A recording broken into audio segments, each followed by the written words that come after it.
Today, we start a new silver journey here on the culture of currency. I'm going to collect proof silver quarters of each of the 50 United States that were issued from 1999 to 2009. It is my hope that in this series we can reflect both on the beauty of these coins, but also on the stories that created this great nation. Many of us know some of the highlights of our land, but oftentimes the knowledge stops there at the highlights. I hope this series provides you with culture, history, and pride, not just of your state, but of all of them. Today is the first chapter. We dive into the land of Michigan, a state known for its Great Lakes, automotive industry, and diverse landscape. Let's explore how this remarkable state came to be. Michigan, located in the Midwest and bordered by 4 of the 5 Great Lakes, has a rich history that dates back thousands of years. Long before European settlers arrived, the region was home to many indigenous tribes. Before tribes were established, these indigenous people started in a nomadic lifestyle, following their food. But eventually, they learned farming techniques and lived off the land, fishing, hunting, and cultivating crops. The first Europeans to set foot in Michigan were the French explorers. In the early to mid-1600s, French missionary Jacques Marquette and fur trader Louis Jollet arrived in what is now Michigan. They were drawn by the area's abundant natural resources and began establishing missions and trading posts. Throughout the 17th and 18th centuries, French influence in Michigan grew. The French built Fort Detroit in 1701, establishing a key trading hub. However, control over the region changed hands in 1763 when the British defeated the French in the 7 Years' War. The Treaty of Paris ceded Michigan to Britain, marking the beginning of British rule. The Native American Revolution brought more changes. Michigan, still under British control, became a battleground during the Revolutionary War. In 1796, following the Treaty of Paris, the British finally ceded Michigan to the United States. The territory was then part of the Northwest Territory until 1805, when Michigan became its own separate territory. Michigan's path to statehood was marked by its growth and development. The state's early economy was driven by fur trading, lumber, and agriculture. As settlers arrived, they established towns and cities. One notable development was the construction of the Erie Canal in 1825, which improved transportation and boosted Michigan's economy. With the Erie Canal completed, ease of travel to Michigan brought new residents. Population tripled after a couple of years. In 1834, population grew to the point where Michigan could be considered for statehood.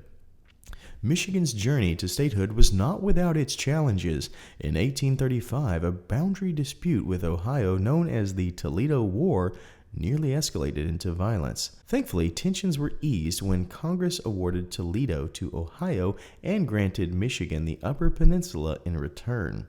This was the turning point, as the Upper Peninsula later would prove vital due to its rich natural resources. On January 26, 1837, Michigan was admitted as the 26th state of the Union.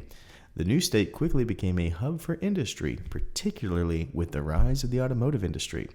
In the early 20th century, Henry Ford revolutionized manufacturing with the assembly line, making Michigan synonymous with the automotive industry. This is why Detroit is called the Motor City. Today, Michigan is known for its diverse landscape, from the bustling cities of Detroit and Grand Rapids to the serene beauty of its Upper Peninsula. The state's history is a tapestry woven from indigenous cultures, European exploration, conflict, and innovation. From its early days of exploration to its status as a cornerstone of American industry, Michigan's history is vast and varied as its landscape. As we look to the future, we remember the rich past that has shaped this great state. We just covered a historical journey through Michigan. Now let's talk about this fantastic quarter. The obverse on these coins are similar, but there are some highlights we're talking about. We have a classic depiction of Washington, which has since changed in quarters just a little.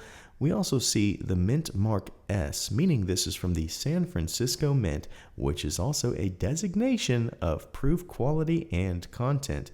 In fact, these are 90% silver, which is just fantastic.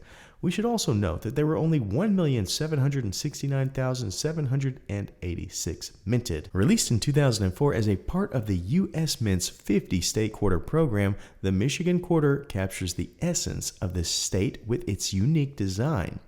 This quarter features an image that highlights two of the state's most iconic symbols, both the Great Lakes and the unique shape of the state, which many say looks like an oven mitt, and I don't have the grounds to disagree. The Great Lakes are depicted emphasizing Michigan's unique geographical location with its extensive freshwater coastline. Michigan is surrounded by 4 of the 5 Great Lakes, making it a crucial part of the state's identity and economy. We also see the founding date of 1837 and a touching reminder of unity in the United States motto, E pluribus unum, out of many, one. Released in 2004, the Michigan quarter is more than just a piece of currency. It's a tribute to the state's rich history, natural wonders, and cultural significance. As a reminder of Michigan's pride, it stands as a small but powerful symbol of the Wolverine State's heritage. I hope that I did you Michiganders proud today, and I hope that you're excited for more of these amazing state quarters as we all remember to stay classy and current with the culture of currency.